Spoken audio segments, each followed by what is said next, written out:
This is the Evil Never Dies podcast midweek show. Keep it evil, everyone. The Evil Never Dies podcast.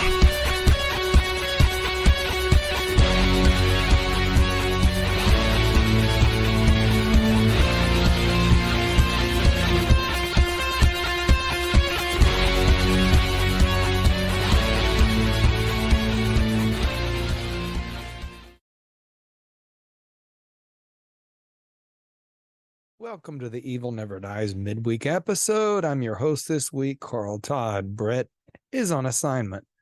So this is going to be sort of a quick and easy episode this week because I wasn't really prepared to do it. But I have been wanting to go over this album. Honestly, there's not a lot of information out there on the album other than what I know personally about it, which is sort of very little. And tonight we're going to talk about the band Dio, and of course led by Ronnie James Dio, and their fourth studio album, which was called Dreamevil, and it was released July 21st, I believe, 1987. So the Dio band had sort of went through a transition period during the Sacred Heart tour. Guitar player Vivian Campbell actually quit the band and left, and was replaced by a guitarist named Craig Goldie, who I've covered a few times on the episodes. He was sort of, I guess, friendly with Ronnie, and his Wendy actually managed Rough Cut, the band that he was in. So he mid-tour replaced Mr. Campbell, and the rest is history. So came time to do another album, so Craig Goldie sticks around. They go into the studio. It was recorded March through May of 1987 in Los Angeles. Our genre would be heavy metal and sort of more poppier rock. This seems like a little bit more keyboard heavy than any of the prior Dio albums. Maybe it's because Vivian Campbell was gone. I don't know. Album runs about 40 minutes, a typical album for the 80s. It was on Warner Brothers in the United States, Vertigo in the rest of the world. Ronnie James Dio did produce the album himself, so he had full creative control over it. So this would be the last album that would feature their mascot Murray on the cover, and it also would be the last that would feature their drummer Vinny Appice. Vinny would leave after this album. Also of note, I don't have the album with me, but if you turn it upside down, the Dio logo actually spells out devil. And there'd been rumors for years that the Dio logo was devil backwards. So I think Ronnie did that as a tongue-in-cheek thing. Really cool album cover. You got the Murray on the cover watching a little girl sleeping, and there's all these creatures under the bed. Definitely a Dreamevil theme going there. So let's go over the personnel on this album, because sort of the beginning of the end of the Dio band, far as we would know it. Ronnie James Dio was vocals, Vinny Appice on the drums, Jimmy Bain on bass, and joining Craig Goldie on guitar, and Claude Schnell still played keyboard. So you had all but one of the original Dio original members in the band, and this would be the final album for Vinny Appice for a while, and I do believe Jimmy Bain would disappear soon after this as well. The Mitchell Singing Boys was the chorus on All the Fools Sailed Away. Whoever they are, I guess that's a joke too. We really don't care who engineered this thing. I know the album cover is one of my favorites. Definitely art worthy. It's got the front opens up and the back continues with the little girl with all of her demons in her dreams that's coming after her. So let's just quickly go over the track listing, and I'm going to give my inputs on these. Track 1, Night People. Started out sort of keyboard heavy, and then it's a little heavier song. It sort of sounds more like the typical Dio song more than some of the other songs on the album. It was written by Vinny Appice, Jimmy Bain, Dio, Craig Goldie, and Claude Schnell, according to the notes. So Night People's a good song. Ronnie sounds great on it. Track 2 was Dream Evil. That was written by Dio and Craig Goldie.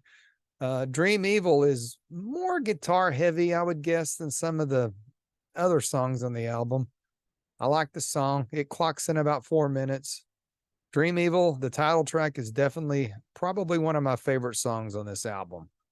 Track 3 was called Sunset Superman, again, written by the entire band, and it's sort of a weird song. It doesn't really fit. It feels more like a filler track.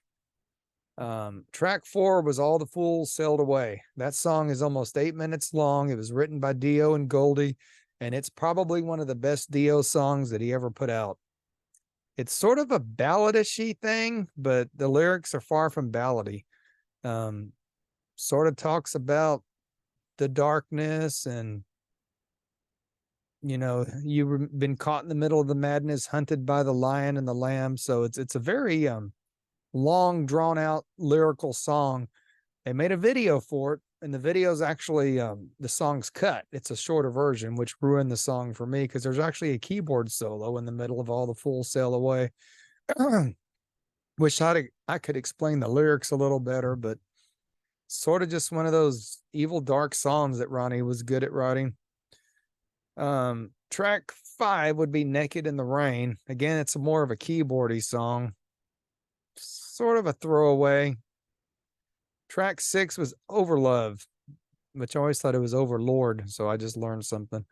No, it's, again, you got Craig Goldie, Appice, and Dio writing it, and Craig Goldie, again, put some pretty good guitar out, a lot of good rhythm riffs on this song.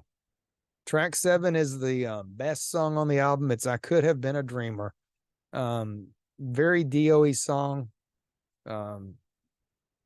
Again, the lyrics are sort of more rainbowy from when Dio was in the band Rainbow, a little bit of Sabbath, but it fits the Dio band well, and it's one of the strongest songs on the album. I like it a lot. It was written by Dio and Craig Goldie. Track 8 was called Faces in the Window, sort of a throwaway song again, unfortunately, written by the whole band. I really have no input on this song. It's just sort of forgotten. The last track is track 9, When a Woman Cries. This is a strange song, but it's a good song. Very keyboard heavy again. Old Craig Schlong, whatever the hell his name is, Craig Schnoll, had a lot of input, and this is a good song. Don't really know. It mentions magic all through it, so I don't know. Maybe it's about a witch. Good song, definitely. And Craig Schnell really shines in his keyboards. I think this might have been his last album with the band as well. Now, there was a deluxe edition release with 2 discs. There's a live from Donington, Monsters of Rock Festival in 1987. So it's very heavy with the Dream Evil tracks, which you don't hear a lot. I don't think Ronnie played many of these songs ever again. So if you can pick up that 2-disc, you would probably enjoy hearing this live from this one and only version of the Dio band. As like I said, people would be leaving and coming and going, and eventually Ronnie himself would be leaving and going back to Black Sabbath. So just a little bit about the tour. The tour was started in Europe with Warlock was opening. They came to the United States and had one of the best opening sets you could have. It was Megadeth and Sabotage, and 2 of my favorite bands along with Dio. So I did not see this concert live. It was in 87. Didn't make it to it. Wish I had of, because Dio and Black Sabbath together, I was really into it in the late 80s, early 90s.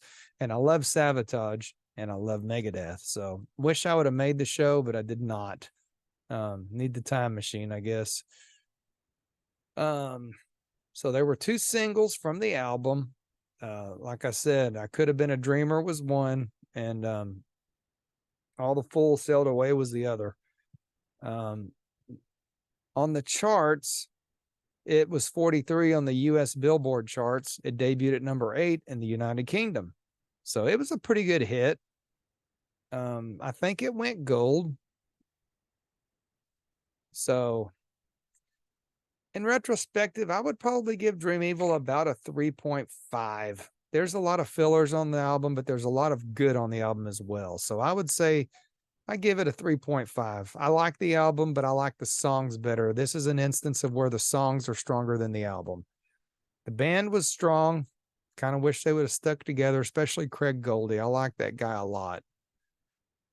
But as things had it, he would leave and Ronnie would get a new guitar player.